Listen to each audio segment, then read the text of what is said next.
Good morning, everybody. Let us start with the prayers with the Guru Mantra. We'll chant it together. Om Gurur Brahma Gurur Vishnu Gurur Devo Maheshwaraha Guru Sakshat Parabrahma Tasmai Shri Gurave Namaha. Then next mantra, teacher student mantra. Om Sahana Vavatu Sahanau Bhunaktu Sahaviryam Karvavahai Tejasvinavadhitamastu Ma Vidvishavahai. Om Shanti Shanti Shanti. Then we will do the Mahamrityunjay mantra 3 times for the well-being of everyone who is in suffering. Om Trayambakai Yajamahe Sugandhim Pushtivardhanam Urvarukam Iva Bandhana Mutyor Mukshiyam Amrutat. Om Trayambakai Yajamahe Sugandhim Pushtivardhanam Urvarukam Iva Bandhana Mutyor Mukshiyam Amrutat. Om Trayambakai Yajamahe Sugandhim Pushtivardhanam Urvarukam Iva Bandhanan Mrityor Mukshiyam Amrutat. Om Shanti Shanti Shanti.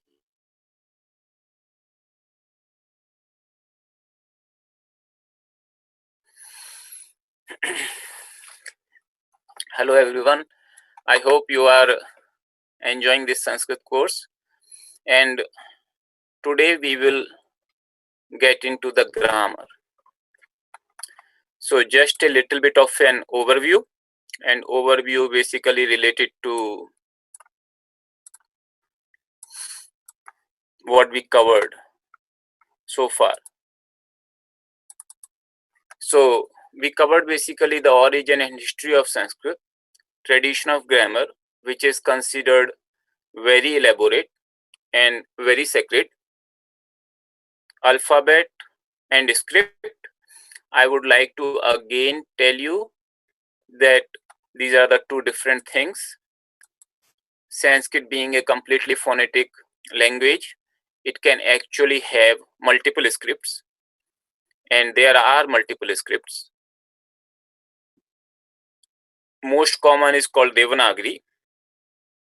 Then what we are using for this class as the default, which is based upon the Roman characters, is IAST, and the one which is used for typing on the computer, which is having only the keyboard characters, that's called itrans.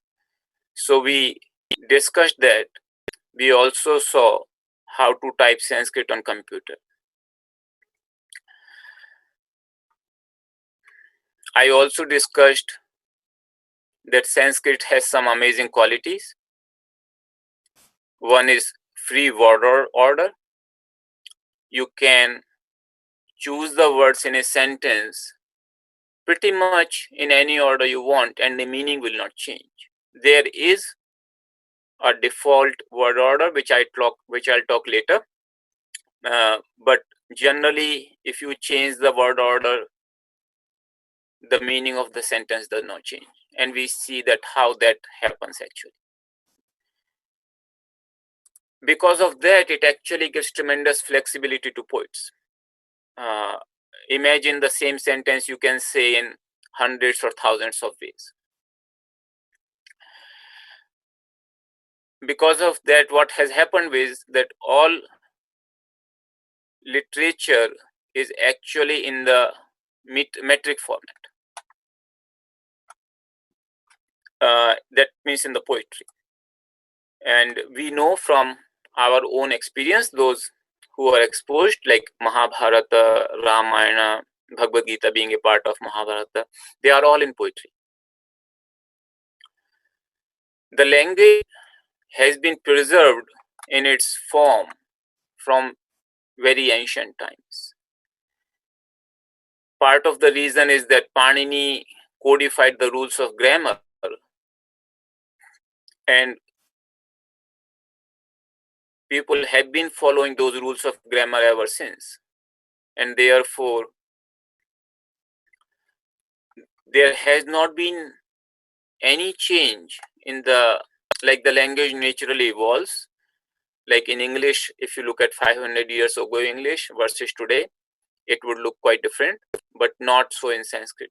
Sanskrit, even if you read Mahabharata, which is supposedly 5,000 years ago, if you read Sanskrit today, you should be able to understand what is in Mahabharata. The grammar of Sanskrit, particularly Panini grammar, Panini has been the most celebrated grammarian. So celebrated actually that all the grammars prior to him are lost to us. Panini's grammar was so perfect that people did not care to preserve grammar system of older grammarians. The only reason we know that those grammars existed is Panini himself refers to those grammarians as a way of acknowledgement. That so he mentions 10 grammarians and their systems of grammar. But as of today, primarily Panini system is what exists and is what is followed by everybody who studies Sanskrit, and we would be following the similar system, same thing. That grammar system is actually very much based upon the computer logic. So think of it, I told you yesterday, all the Sanskrit words are derived from this list of dhatu kosha, 2000 root words. And out of 2000, probably I would say 30% or maximum 40% are responsible for vast majority of Sanskrit words. Now you take this list, and he has defined these 4,000 rules. You apply those operations. It's like rules means formula. It's in Sanskrit, it's called sutra. You apply them in a certain order, and depending upon if then else conditions and other things, and you come up with these millions and millions of words which are used in Sanskrit. So that is essentially Panini grammar, and many people consider him, because of that reason, the father of computer science. And that was done more than 2,500 years ago. So now we want to actually get into the actual grammar concepts. So if you know in English, when you study grammar,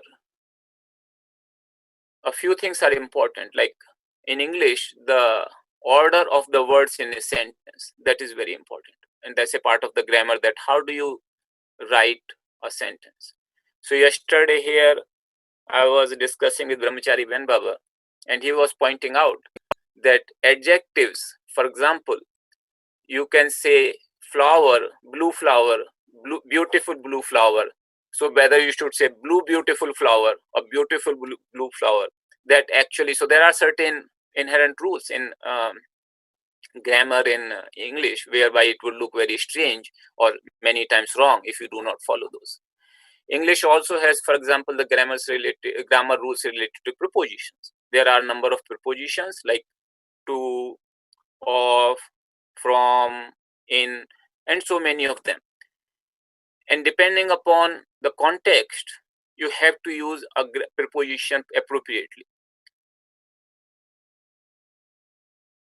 Like, for example, in and into, they look very similar, yet there is a very clear meaning of difference, the difference of meaning. English grammar also has punctuation, where you should put comma, where you should put semicolon, apostrophe s, like those kind of things. Quite important in learning in English grammar. English grammar also has articles, definite article the, indefinite articles a and n, and there are certain rules that how do you use them. Now, these aspects of English grammar simply don't exist in Sanskrit. Sanskrit does not have much of a rules of word orders. As I told you, it's a free word order language. There are no punctuation marks in Sanskrit except the end of the sentence. That's the full stop. Sanskrit does not have these articles, and it does not have prepositions. It actually, the prepositions are built into, as I explained, into the word form itself. So there are, of course, certain rules that which word form to be used where, but they are only very limited. Unlike in English, where are so many prepositions, Sanskrit only has seven cases actually. So those situations have to be covered by those 7 cases. Sanskrit has a lot of emphasis on how to form a word. So in Sanskrit grammar, you must be wondering, then what do we study then? If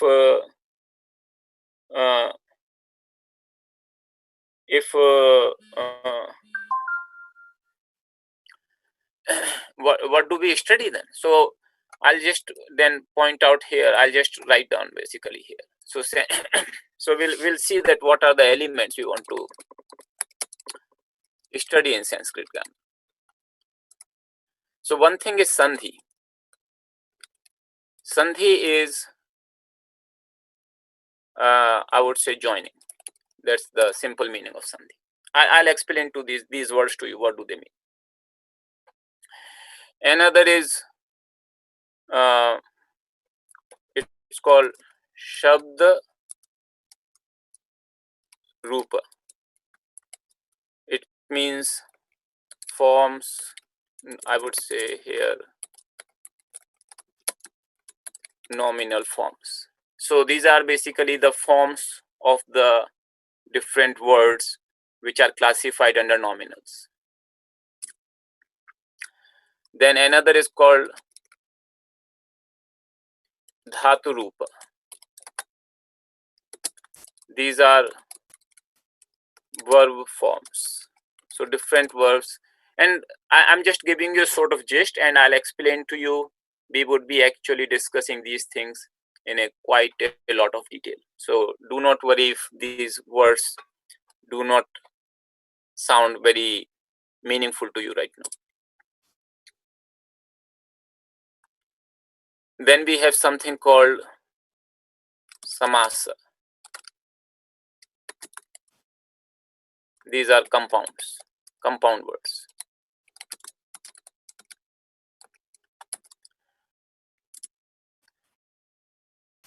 Just one thing somebody brought to my notice. I would request all the participants to actually turn off their video. The reason is that these days we have a lot of bandwidth requirements all over the places. And if you turn off the video, it will save some bandwidth which could be used in some other ways.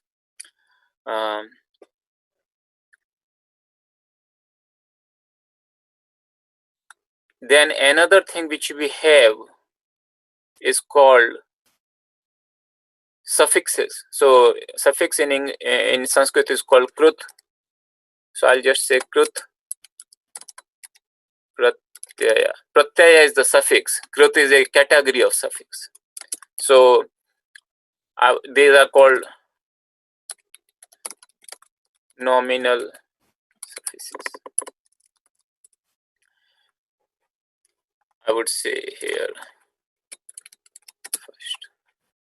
Then there is another category of suffix.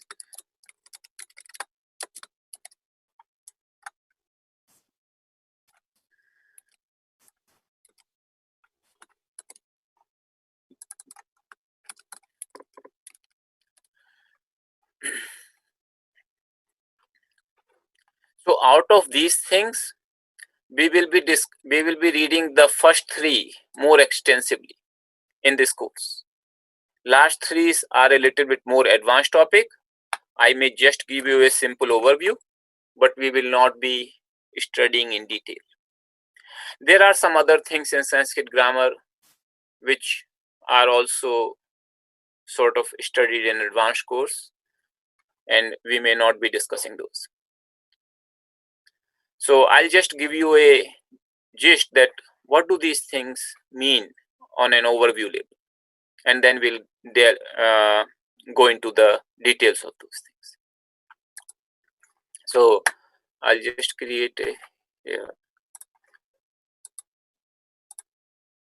and I'll import this PowerPoint document which we just created.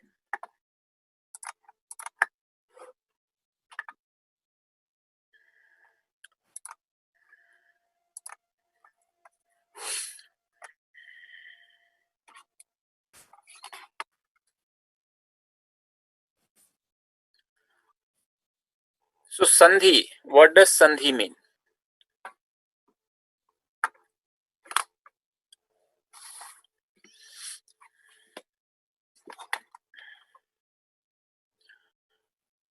Sandhi means when two words come together, sometimes they actually join.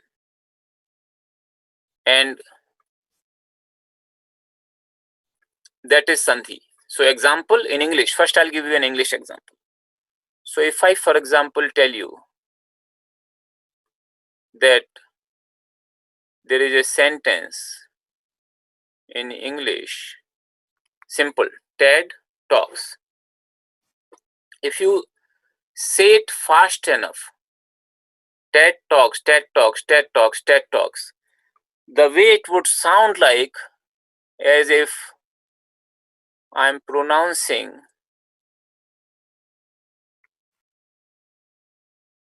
TED talks. So here there is a Sandhi kind of thing. And Sandhi rule here would be that D, the final D of the first word, if it follows the initial T of the second word, then the first D of the final word changes into T. And TED talks, it becomes TED talks. So it kind of becomes a Sandhi rule in English. In Sanskrit, of course, it is very, very extensive. Many people actually just give up on this point. And I want to tell you that this is something that you really need for reading the scriptures, because they are written in a particular manner, but it is not an essential part of Sanskrit grammar. Why I'm saying it's not essential part, that if somebody you can find, so Sandhi is most of the times is considered optional. It just so is the case in practice, it's almost always done. But Sandhi is considered an optional thing. So if you have Bhagavad Gita, it is a good thing. Otherwise, I'll pull up Bhagavad Gita from our shared drive. And I want to show you some examples from Bhagavad Gita.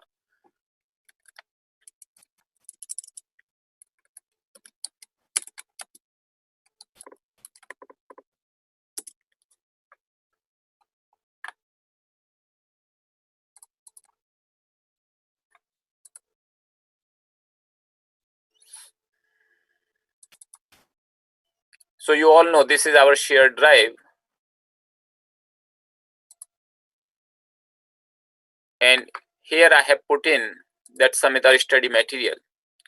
By the way, just I want to point out here, I have put a document for the useful links. And we would keep updating, adding the links to this document. So I just want to show you how does it look like. That's how it looks like, this document. And I'll just increase the view so that you can see it more clearly. So these are the useful links for you. So this is the tool which I said, typing Sanskrit on computer, fonts for Sanskrit. You can download these fonts, and particularly now going forward, if we are doing exercises on computer, I would recommend you to download these two fonts. You can learn Devanagari script, those who are interested. Again, for this course, it is not mandatory. And this is you can find many resources. I'm just basically putting something which is I find useful. But internet is full of different resources, and you can, of course, find your own site if you like, which you might like more. Then learning Sanskrit pronunciation, and many people asked that how can we learn Sanskrit pronunciation. So this is a nice place I found. I just want to show you.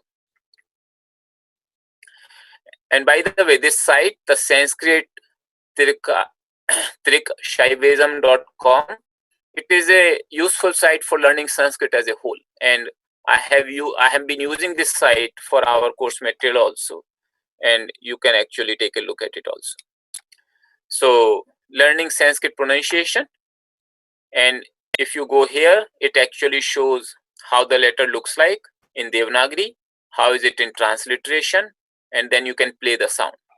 So you can actually play around with that and have a, and he also gives here the description, that means how the sound is pronounced. So it's a pretty useful thing for those who want to learn the how to pronounce the individual sounds. Then this I have also mentioned here. This site is actually a good site for learning the Sanskrit learning. So the very same site, sanskrittrickshaivism.com, and I have actually asked the permission of the owner of the site that whether we can use their material in our course, their content in our course material, and they said we are happy as long as you acknowledge us. So I'm just writing here that we are using some material from this website in teaching our course and course material preparation. This site, if you want to learn Sanskrit or other things, it's here. So it actually has many Sanskrit related resources. And one of the things I want to actually show you is the scriptures, the Bhagavad Gita. He has done it in a nice manner, and we'll utilize for our study purposes. So in the first chapter, this is the first verse. So the way I like about this site is that you see Devanagari, you see transliteration, and you see the individual word meanings actually. And that's how he is actually giving you the meaning of the words.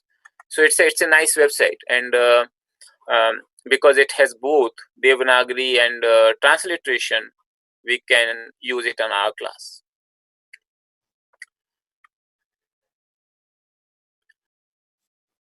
So one thing here, for example, so I'll just copy it so that I can increase the font a little bit better in Word document.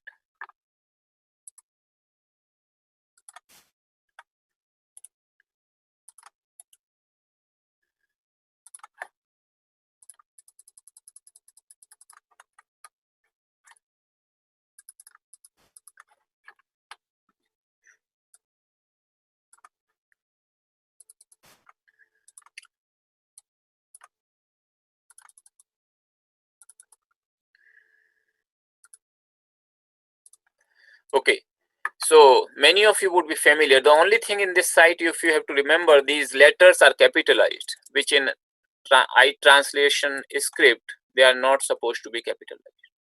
So just make sure that take care of this part. Now you see this word Pandavash Chaiva. Actually, this word consists of 3 different words, and because of Sandhi, it has become one word. So he has given here the splits Pandava, Cha, Eva. So Cha plus Eva becomes Chaiva. These are the rules of Sandhi in Sanskrit. We'll discuss more of these rules later, but the thing is this: if potentially you can actually look at these letters, and there are many resources where they have split the words for you, and you can understand the meaning of the words. But if you want to study the Sanskrit so that you can understand the scriptures, then Sandhi rules are very, very important, because most of the most of the literature actually follows those Sandhi rules.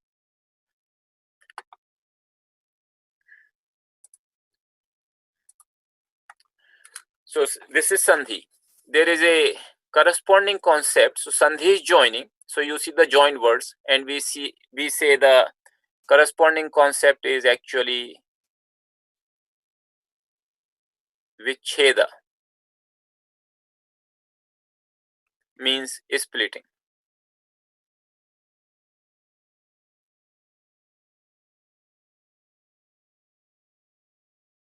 Vicheda, it means splitting the words.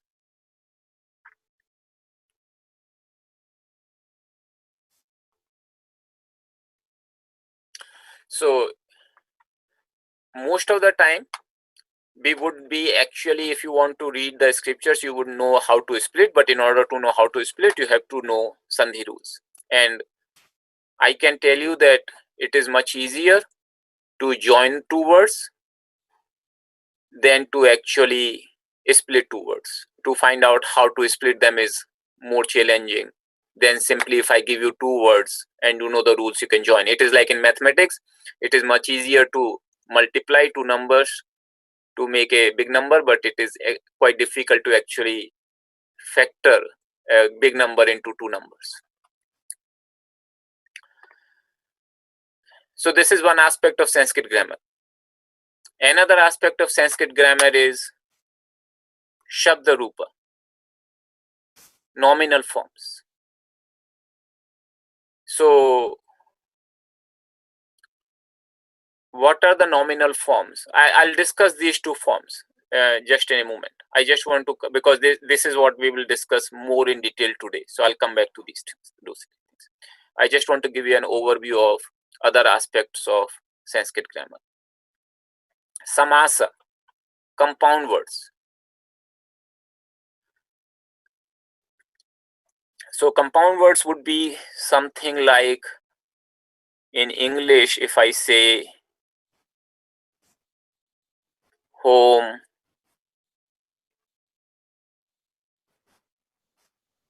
made. So this word neither refers to the home nor just made. It actually refers to a thing which is made at home. So here is the compound word, which actually gives you the meaning different from the component words. In English, we have some other examples like bookshelf. So bookshelf is not shelf made of books. It's actually shelf made for books. The way we understand these words is by just usage, that in the usage, bookshelf means shelf for the books, not made of books. But homemade, we'll say made at home, not made for home. Similarly in Sanskrit, this particular thing, samasa, it is very, very extensive. We have a very good number of rules how to define these compound words. Sometimes they can go very, very long, and it is important to understand these to get to the component word meanings. In this class, our Sanskrit class for beginners, I may cover a little bit about samasa, but for most part, we will not go into the detail. It's a little bit of an advanced topic for our course. I'll show you, however, some examples again in this verse. So if you look at the very first word, dharma kshetre, it is made of two words, dharma and kshetra, but it has become one word. There is a difference in sandhi. So in sandhi, you actually can split the words. So pandavaha, cha, eva, and you can write them separately. In samasa, the compound words, you cannot split and write them separately. They have to be together, even though they have these two component words which have their own independent meaning. Just like homemade in English, you cannot split them and write them separately, and particularly with a gap of other words. Sandhi, it's possible. So sandhi and samasa, that is the difference. Sandhi means they are still two independent words, just happen to come together. Because they happen to come together, certain rules related to sounds has produced a single word. Samasa, on the other hand, is actually a compound word where you cannot split and put them apart.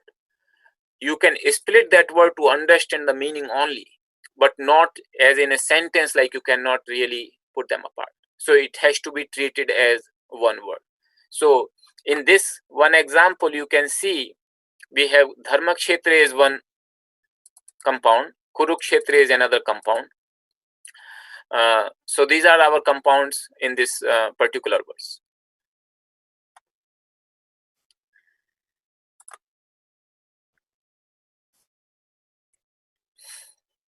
Then Krut Pratyaya and Tadhit Pratyaya. So Krut Pratyaya is called first nominal suffixes. So what does it mean is that I told you yesterday, all the words in Sanskrit come from root words, and there are only a finite number of root words. So yesterday I talked about a root word called gum, means to go. From this root, even not just the verb, but all the nouns are also derived from this root. So one of the noun, for example, is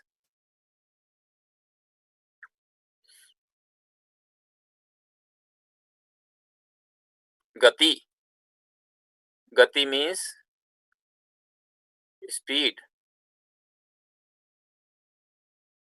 movement.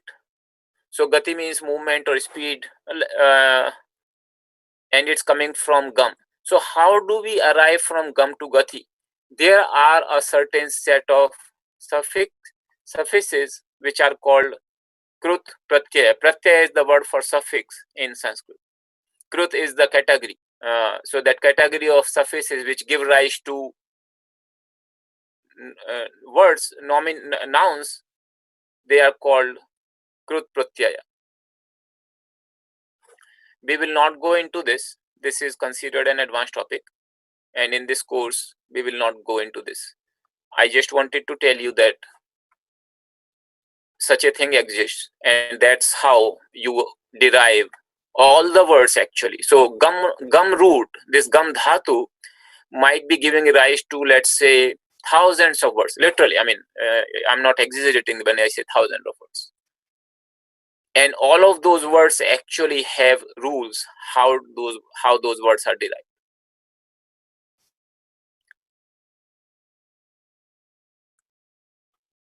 Then tadhita pratyaya, that is the second nominal suffixes.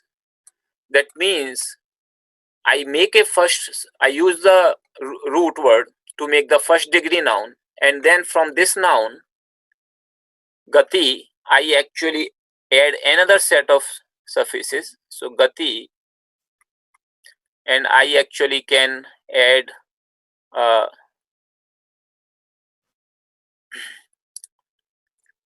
suffix called man, and it becomes gatiman. Gatiman means a person who is in the motion. So a thing which is in the motion. So this is another noun is created, and that's how you have to see that second nominal suffixes are derived actually. So just this is an overview of the concepts which we discuss, which we read in Sanskrit grammar. As you can see, some of these things would be, you can relate to the grammar in English language, and some of these things would be quite different. It is the first three which we would be studying in this course, Sanskrit course for beginners, in more detail.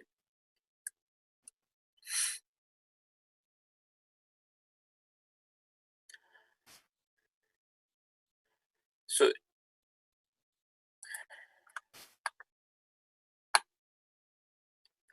So if you have questions, please send me in the comments. It's such a huge online class. We have 270 participants actually.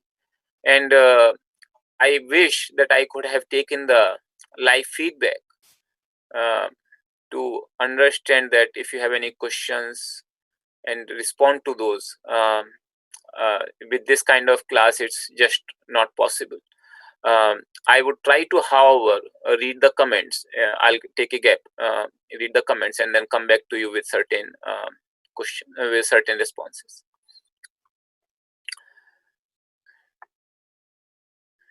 So now we are actually, because this is a lot of information, I understand I'm providing, and you may have a lot of questions.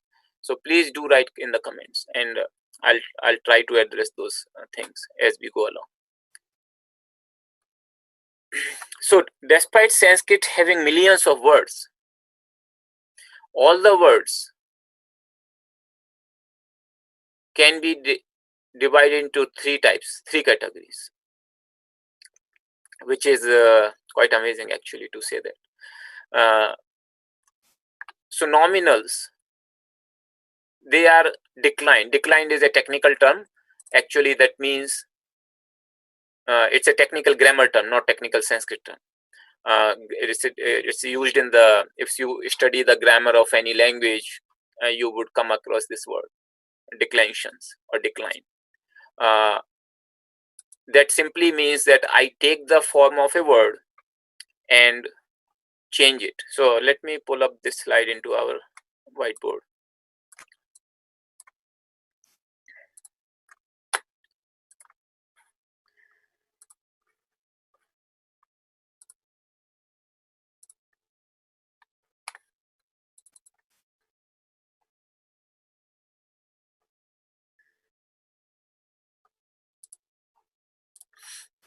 Okay.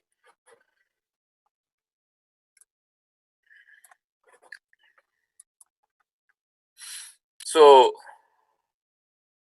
nominals are declined. So declined simply means that I have a form of the word, there is a basic form of a noun or a word, and that is changed. So like in English, for example, if I say apple, it means one apple. And if I have to say many apples, I would actually add s to it, apples. That becomes many apples. So I don't have to say many apple all the time. I just say apples, and it's understood that it means many apples. That is an example of declension of noun. Um, Again, in Sanskrit, it is far more variety and far more detailed, and you might say complex. We'll discuss those. Nominals cover all the words of the categories of noun, pronoun, adjectives, like these. So they are all called nominals, and they are all declined. And the good thing about it is that we'll see they are declined in a particular manner. So once you understand one type of declensions, you can understand others.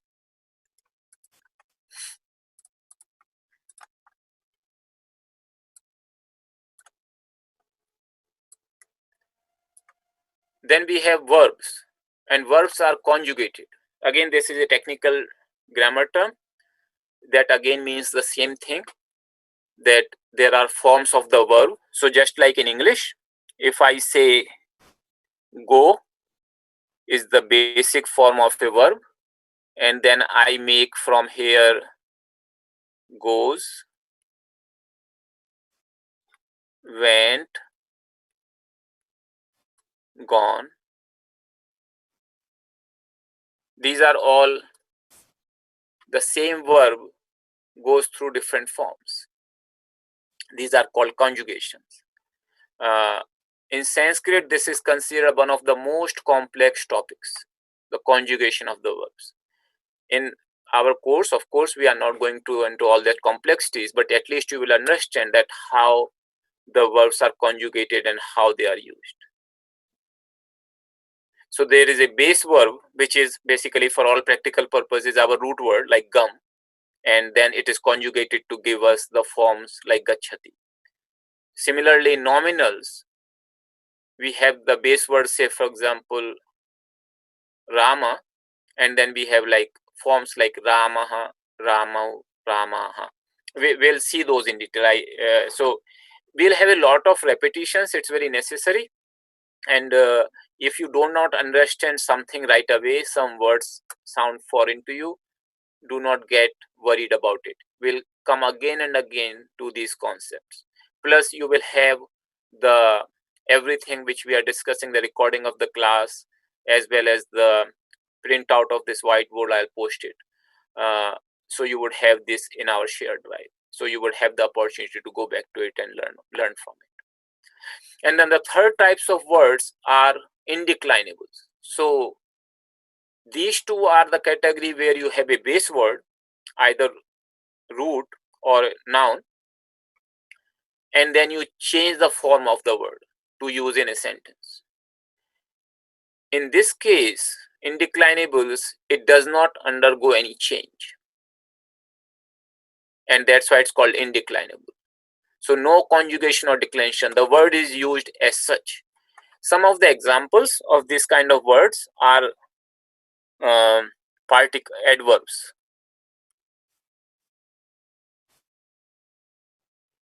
Particles.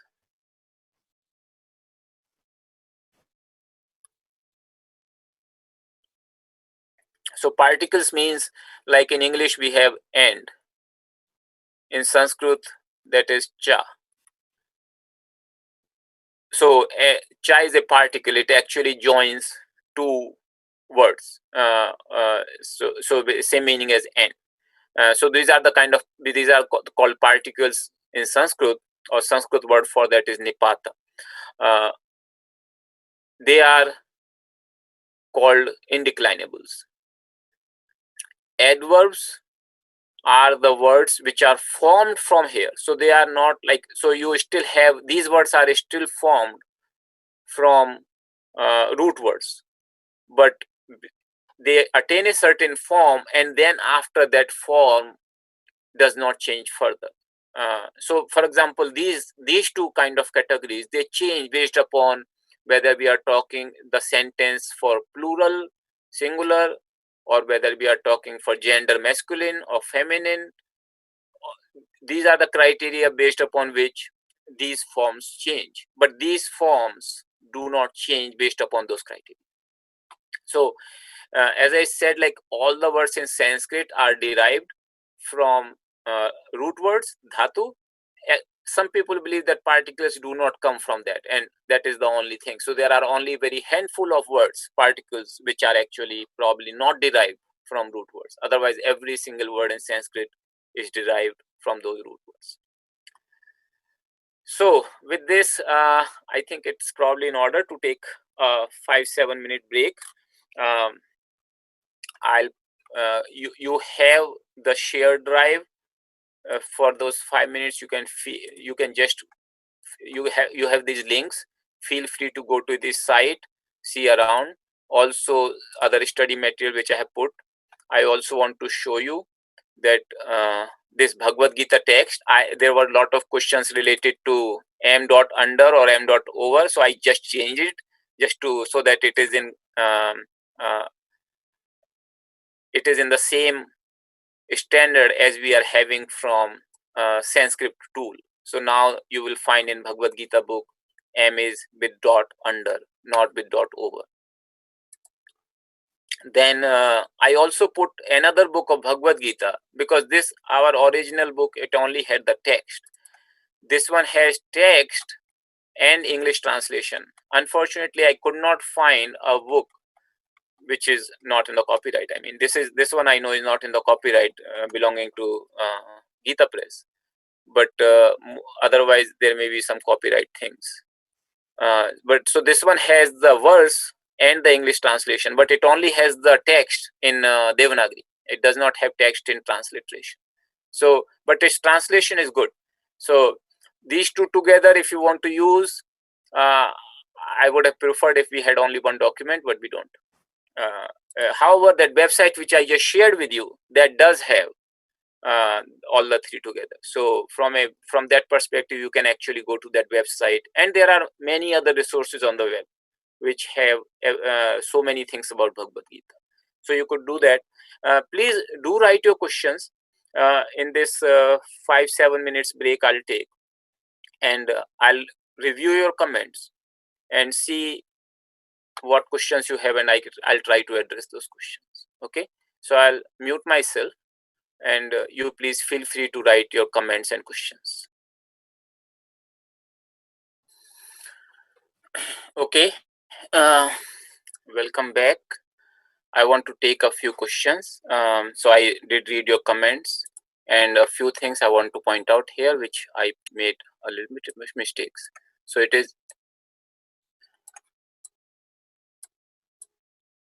suffixes. Somehow in my thinking, I thought it suffices the plural of suffix. So it's suffix and suffixes. Thank you for pointing it out. Samasa is actually with a long R. So if you look at it strictly in Sanskrit way, it will be written as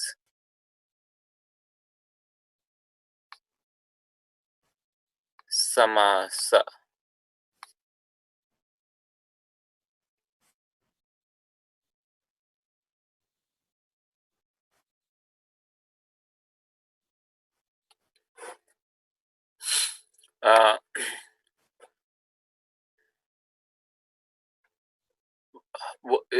There were some questions related to what is the difference between samasa and sandhi, and I explained, but I'll again try. So with an example, sandhi happens when two words which are independent come together. So for example, in this example, we have this word Pandava.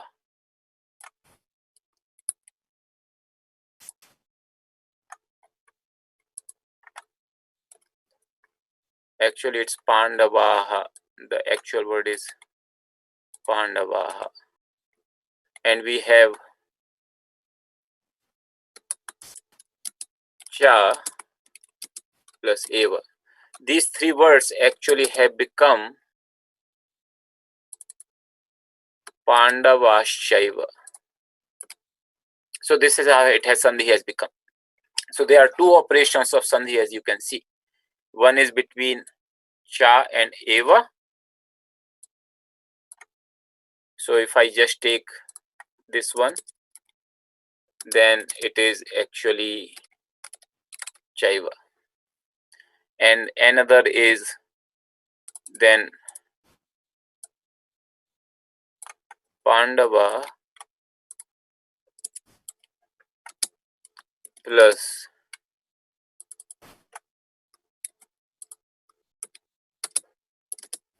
so it has become like this. So when we do learn Sandhi rules, we basically learn one by one naturally, and then you see how this word actually is combination of these three. Now this Sandhi happens to take place only when because these words are one after another. As I told you, the Sanskrit is a free word or language. So I could potentially put these words in a different place, and then there will be no Sandhi. You would actually have different words. So Sandhi just happens. They are independent words. They are free to be kept anywhere in the sentence, of course, depending upon the context. And they only happen. Sandhi only happens because they happen to come together in the particular sentence the way you have formed. So if I form this sentence a little differently, say for example, then these things will not. Then this Sandhi will not happen. Samasa, on the other hand, like dharma kshetre, I could put a hyphen there just for the sake of pronunciation, but it does that. The hyphen which you see in the book, which we have, I have put it only for the sake of pronunciation, ease of pronunciation. Sanskrit traditionally does not have any, as I told you, any punctuation marks, including hyphen. So in Sanskrit books, you will always find written like this, because we were preparing our Gita book with the view of people who do not know Sanskrit, people in the West. For them, they want to chant. For the ease of chanting, it is many times used. We put the hyphen, but that's all it is for. Hyphen is for the ease of chanting and kind of give you an idea that this is made of two words. Otherwise, it does not have any, you cannot split this word, dharma kshetri. No matter wherever you put in the sentence, the whole thing has to appear together. There is no choice there. So that is the difference. It actually becomes one word for any purposes. In Sandhi, it happens to become one word just contextually, in the sense that because you happen to put them together, you could also make the same sentence and put those words in different places, and then maybe different kind of sandhis will take place. So I'll tell you an example here. You see samaveta yuyutsava. Actually, this word, if you look at here, this word is samavetaha with the visarga in the end, actually. So this word and yuyutsavaha, this word,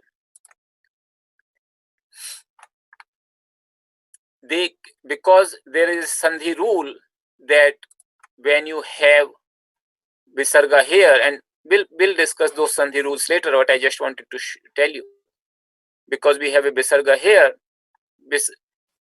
it actually drops because it is followed by something else. If I reverse the order of these two words, which is quite permissible in Sanskrit, I can just put this one first and this one here. Then this sandhi will not take place. You will actually have samavetaha. So that is the difference. I cannot do in dharma kshetra, I cannot put dharma and kshetra apart. That is not possible. So that is the one difference of sandhi and samasa. Many people are asking questions related to repository, related to classes will be recorded. So please refer back to your earlier emails. Please refer back to the where the link is given, where the classes are there. Many of the things which we have discussed in the previous classes, please view those recording and the material, and so that you can actually be up to date in this class and do not feel lost because you do not understand the previous concepts. And this is very important actually. So for all of us, please do take time. And one of the reasons why we actually switched the classes to 3 days a week going forward is you will have the time, and also we from our side have the time to look at more your questions and comments and respond to those, where I can actually you can actually watch the video, learn the material, do the practice, and when we start the next class you actually don't feel like lost, because it can build up very quickly. So just be aware of that. Some person said, why can't we have live chat? I would love to have live chat. You can imagine if we have 273 participants right now as they are, live chat may not be very practical solution. So that's why, considering the way this class is right now, I'll see in the future classes we can have limited way of interacting live. Right now I can only take the comments, read them and taking a little break, and then come back to you with your answers. But we'll try to see if we can to have some sort of a live interaction in future class. If you want to make suggestions, please feel free to send us an email regarding that, or in the comments.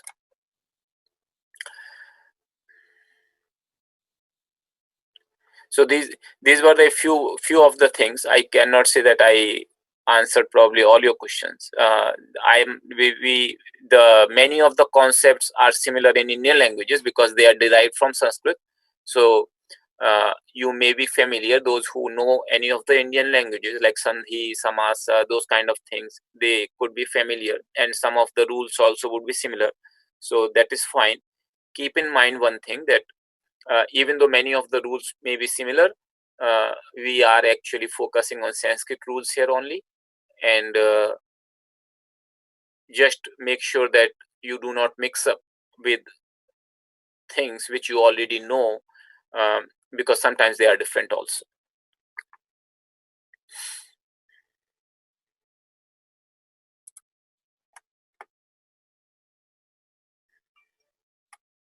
Now I want to show you today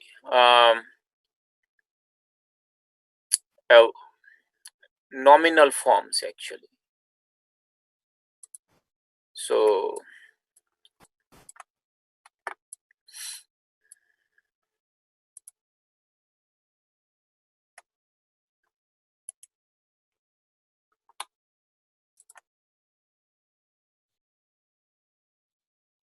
I'll take this document into our whiteboard and see if it works. It doesn't. I have to.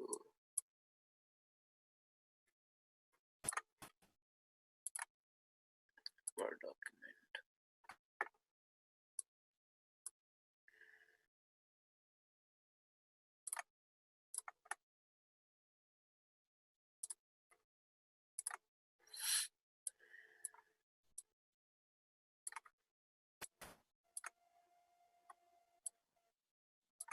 Okay, so we discussed about the nominal forms and verb forms.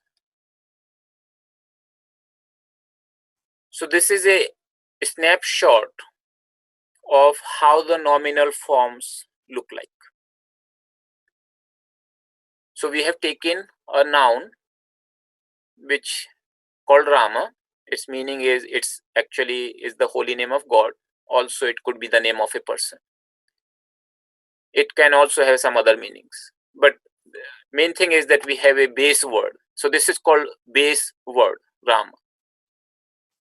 In Sanskrit terminology, just to give you an idea, but you don't have to necessarily remember, it's called Pratipadika.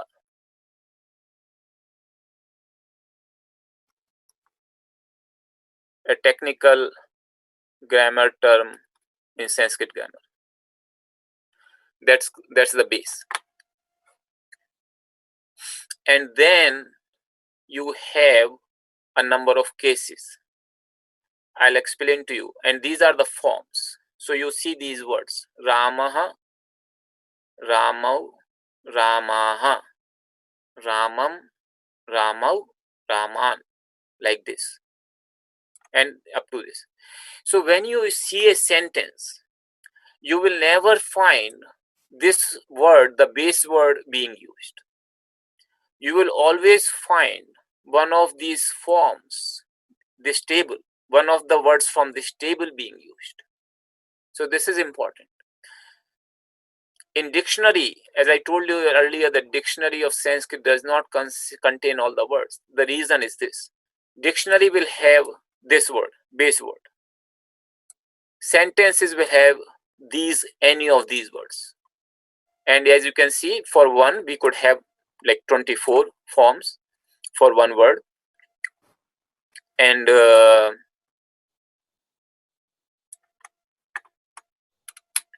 they are categorized based upon gender, whether it's masculine. So I'm just telling you the criteria, whether it's masculine, feminine, or neuter. So how many genders in Sanskrit? So 3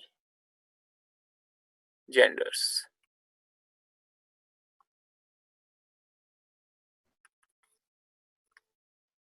So masculine, feminine, and neuter.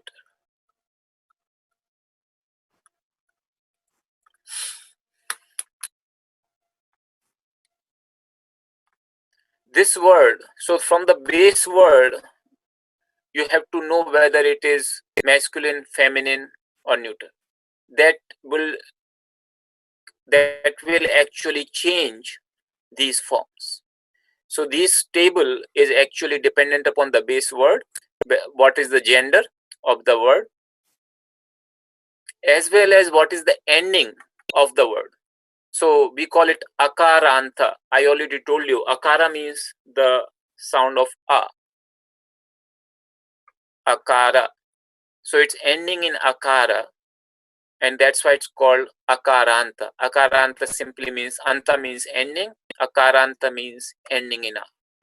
So this word, base word Rama, is a masculine word, and it's an akaranta word ending in a, short a. Then this table which you see, it has the cases and the persons. So in Sanskrit there are 3 genders and 3 persons: singular, dual, and plural.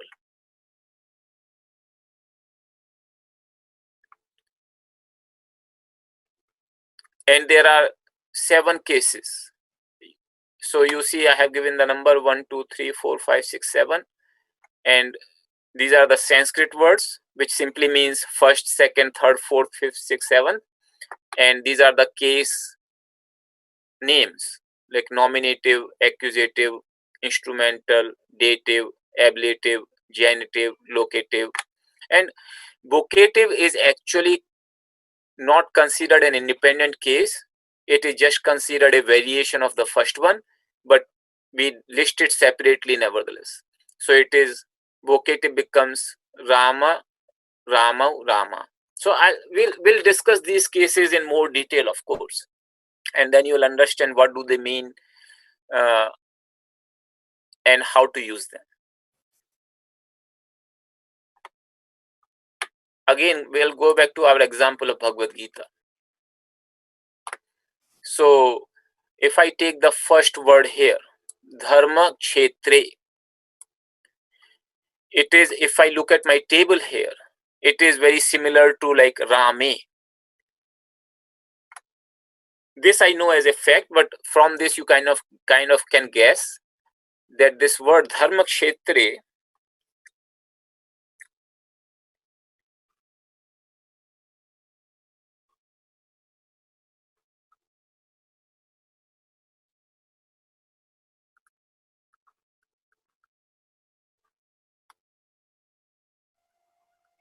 is the 7th case singular. So be and so you will say, so if you have to say what is dharma kshetre, so I have to say it is 7th case singular of the base word dharma kshetra. So what will be the base word here? Base word would be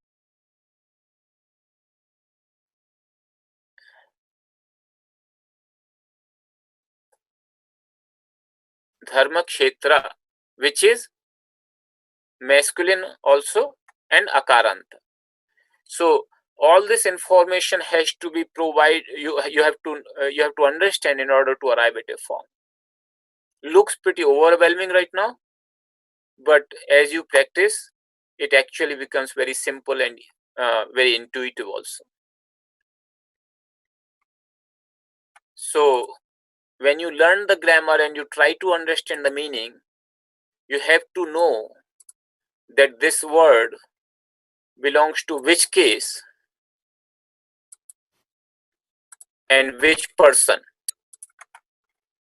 So which case and which person will tell you. So in this case, dharma kshetra, because it's locative, means in that location, in so all these cases, they are representative of certain English prepositions, because Sanskrit does not have, for most part, there are certain prepositions, but for most part Sanskrit prepositions are bundled with the word forms. And locative, this particular one, this actually refers to in or on. So you will say dharma kshetre, it's a 7th case singular, the base word is dharma kshetra. What is the meaning of dharma kshetra? So this word you might find in dictionary, because again it's a compound word, may not be available. Maybe you have to see the compound, but that is something which is beyond our course right now, how to split the compounds. But dharma kshetra means simply the field of dharma. So in this case, the meaning would become in the field of dharma in singular. And if you look at this,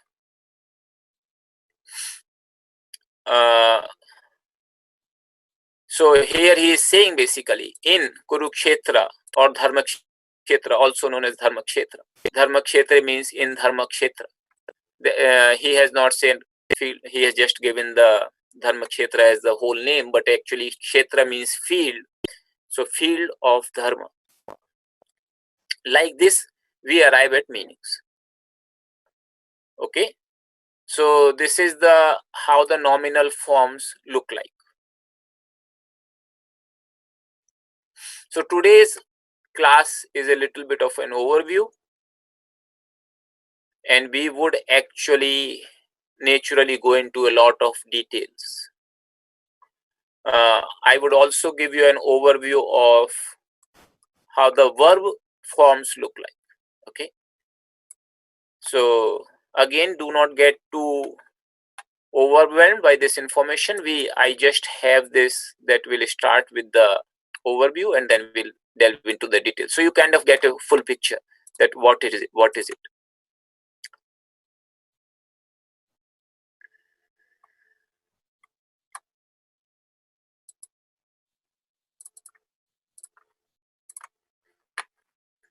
So these are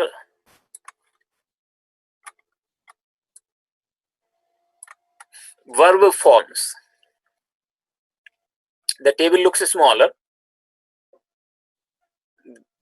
which may make you feel like it's simpler, which is a deception. Verb actually are considered one of the most complex things in Sanskrit. And you will see why.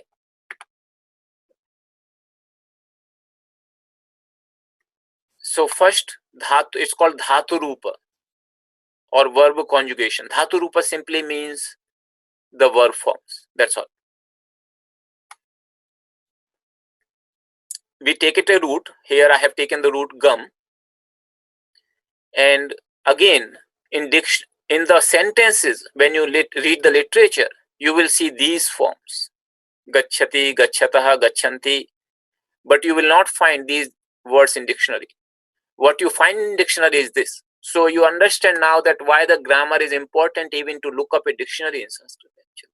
In order for you to know the meaning of gacchati, suppose you come across this word, you have to somehow know what is the root word, and then you can then look up the root word.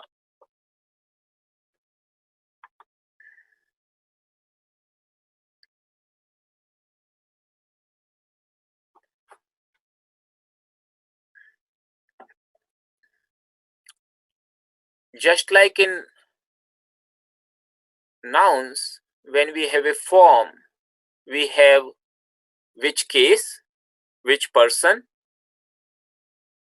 what is the gender, and what is the ending. These are the things which are important to identify a noun form. Similarly, in the verb form, I have which person, which is clear, which is the same as in English, but the order is a little bit different here. Third person, second person, first person. We have three persons. As you know, third person is like he, she, they. Second person would be you, and you all. And first person is I and we. And there are three numbers: singular, dual, plural. So Sanskrit has three numbers.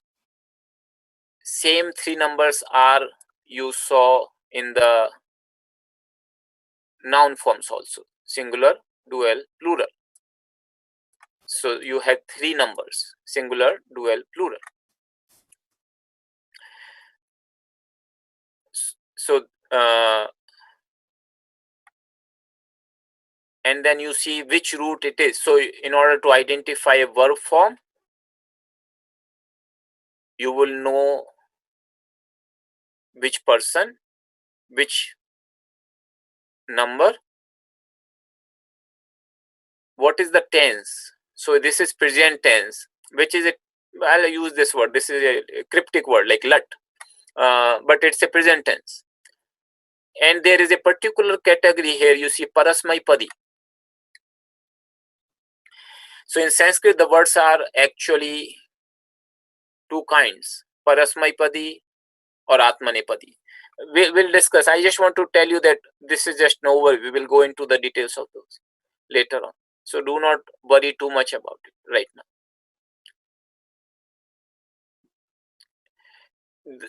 So this is all identifying information if you want to identify a verb.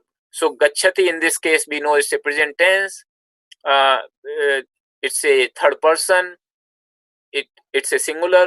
It means gam means to go. So gachati would mean he goes or she goes. In that sense, gachati would be used. So you can kind of figure out the meaning once you understand that which person, which number, what is the meaning of the root. Gachati means he goes or she goes. So how many tenses are there in Sanskrit? There are 10 tenses and moods. We will not cover all of those, of course, in this course, because some of them are beyond the scope of this course. We'll cover some, and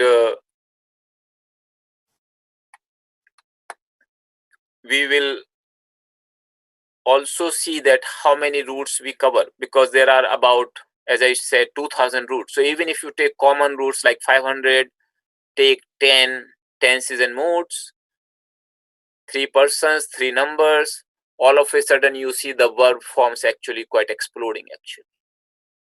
So that's what makes verbs as one of the very, very complex topics in Sanskrit grammar, because they are not all follow the same pattern. They follow different patterns depending upon the type of the verb, depending upon whether it's a parasmaipadi, atmanepadi, which tense it is, which person it is, which number it is. All these things actually change the form of the verb quite significantly. So these are the form of the verbs and these are the form of the nouns. So in the coming classes, we'll discuss more of these in detail. For today, what I want to do is, I want to just again take this verse and identify whether it's nominal form or a verb form or indeclinable. So now you see, if you can see here, you have the meaning of the words here. So Dhritarashtra said, from this meaning at least you can kind of figure out whether it's a verb form or noun form. So first we'll identify the verb forms in this sentence. So one sentence Sanskrit is identified by one verb. So a verb is the basic constituent of a sentence in Sanskrit. One verb means sentence ends there. So in this case, Dhritarashtra said, that is the sentence. So from this you can see Uvacha is a verb. And I'll highlight that in yellow. And nominals will highlight in the different color. So this one yellow. So this is the verb form. Now you look at this sentence. After having met in Kurukshetra, Dharmakshetra, full of desires to fight, O Sanjaya, what did my own sons, along with the reputed sons of Pandu, do? So what did they do? That is this another verb form. So that's why the whole thing is actually one single sentence, this one verse. So this is another verb form, akurvata. The reason I'm taking the Gita examples instead of just giving you simple grammar lessons is that you can understand how, because ultimately one of the reasons why we are having this course is to give you an insight that how can you understand the scriptures, how can you start seeing the patterns in the verses which appear in the scriptures and try to figure out the meanings of those words. And when you see the translation, you can at least have some connection that, oh, this means this actually. So That's one reason why I gave you the overview first and always referring to the Gita verses, so that you do not feel that learning Sanskrit is completely disconnected from what we actually want to use it for. And many courses actually do that. They will just teach you some rules of grammar, and people kind of feel very bewildered, and they do not, when they look at the verse, nothing is very clear. Everything seems like as if whatever I have studied is not applicable to the verses. So that's why I want to again and again come back to Gita verses to give you an idea that even at the very basic level, what we are studying, its application is in Gita. So this one is also a verb form. Remember, there are only 3 types of words in Sanskrit: verb forms, noun forms, and indeclinable. Indeclinable is known as avyaya in Sanskrit. So now we will see the noun forms. Noun forms, so most of the forms would be noun forms. So out of these 3, nominal, I should say nominal because it covers noun, pronoun, adjectives. So he has taken the first word, like here, samavetaha. This is a those who met. So samveta means gathered, people who gathered. And I'll use a different color here. These are for the nominal forms. Kurukshetre, we already saw, it is like Dharmakshetre, nominal form in Kurukshetra. Dharmakshetra, this is also nominal form. Full of desires to fight. So it is still describing the people who are full of desires to fight. So Yuyutsava, that's also nominal form. Sanjaya, oh Sanjaya. So here I am basically talking to a person. So it's again a name of a person whom I am addressing. And this is also nominal form. Kim. Kim is actually means what? And in this case, it's actually indeclinable because it is just a question mark. Mamaka, my own sons. So this is also nominal form. And Pandava, this is also nominal form. So then remaining these 3, Kim, Cha, and Eva, these are all 3 indeclinable forms. So if I have to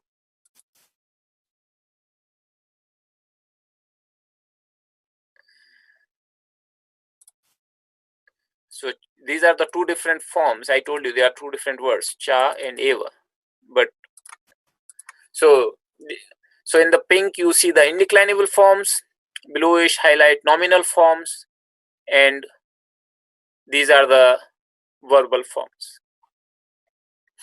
Kind of gives an idea that how does this thing fit together. And as we study more and more of grammar in the coming days, more and more you will start seeing the connection, that how do these things connect actually. So if you have a Gita copy with you, it's good.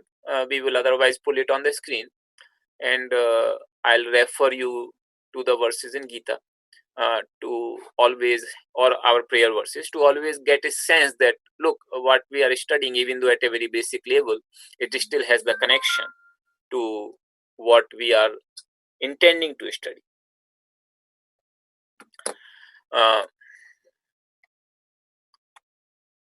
So just a summarization of today. Let's go to our whiteboard.